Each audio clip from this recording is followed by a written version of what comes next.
Hello dear student, देखें यार first question में बोला गया है R denote the set of all real numbers, जहाँ पे जो कोफिशिएंट है वो सब रियल है, फंक्शन आर टू आर पर डिफाइन है और ये सारी चीज़ें हैं। और आगे में बोला गया if f x is not equal to g x, मतलब ये कभी भी बराबर नहीं है किसी भी एक्स के लिए भी। Then the coefficient of x cube in h x, है ना। तो पहले तो देखो कोफिशिएंट ऑफ एक्स क्यूब निकालने के लिए जाओगे तो x को x+1 से रिप्लेस एंड ऑल ये सब करना ही पड़ेगा।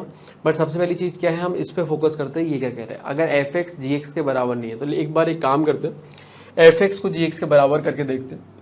या मैं ऐसा बोलूँ कि एफ एक्स माइनस जी एक्स में कैलकुलेट करता हूँ, तो एफ एक्स माइनस जी एक्स कैलकुलेट करोगे तो ये तो कट ही जाएगा, है ना। और क्या होगा फिर, यहाँ से आ जाएगा कितना, एक्स क्यूब का कोफिशिएंट आएगा a3 माइनस b3, और जो एक्स स्क्वायर का कोफिशिएंट है वो हमारे पास कितना आ जाएगा, a2 माइनस b2, और ये 7x आ जाएगा, और ये आ जाएगा a1 माइनस b1। कुछ इस तरीके का बनेगा। अब आप खुद सोचो कि इन्होंने बोला है कि भाई ये चीज़ ज़ीरो नहीं होनी चाहिए किसी भी x के लिए, है ना। और हम क्या समझते हैं कि जब अगर क्यूबिक बनती है तो क्यूबिक का कम से कम एक रियल रूट तो आता ही आता है, तो कोई ना कोई ऐसा x ज़रूर आ रहा होगा जिसके लिए ज़ीरो हो रहा होगा रियल, है ना।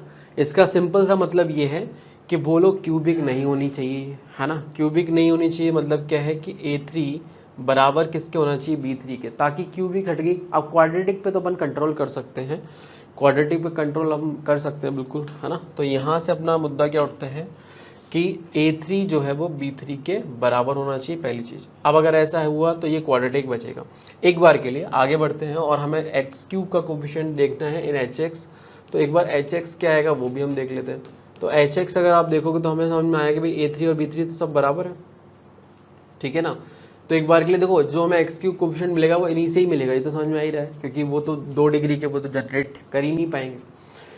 तो अगर हम देखें f के अंदर डाल के तो ये आएगा बेटा x+1 की पावर 4, और ये आ जाएगा कितना, a3 इंटू x+1 का whole cube minus g of x+2 में डालोगे तो वो आएगा कितना, b3 और a3 तो सेम ही है, तो a3 इंटू x+2 का होल क्यूब माइनस x+2 का पावर 4, ये बनेगा। तो अब इसमें ओवरऑल जो भी x की कोफिशिएंट आएगा वो देख सकते हो, और हमें सिर्फ और a3 b3 से मतलब था, तो हमारा काम भी चल गया यहाँ पे। अब अगर अपन मोटा मोटा देखें यहाँ पे तो एक्स क्यूब का कोफिशिएंट कितना आएगा, सिंपल है, ओपन करोगे या इसको ऐसे घुमा के लिख दो 1 + x की पावर 4, तो आप देख सकते हो 4c3, है ना, यही आएगा एक्स क्यूब कोफिशिएंट।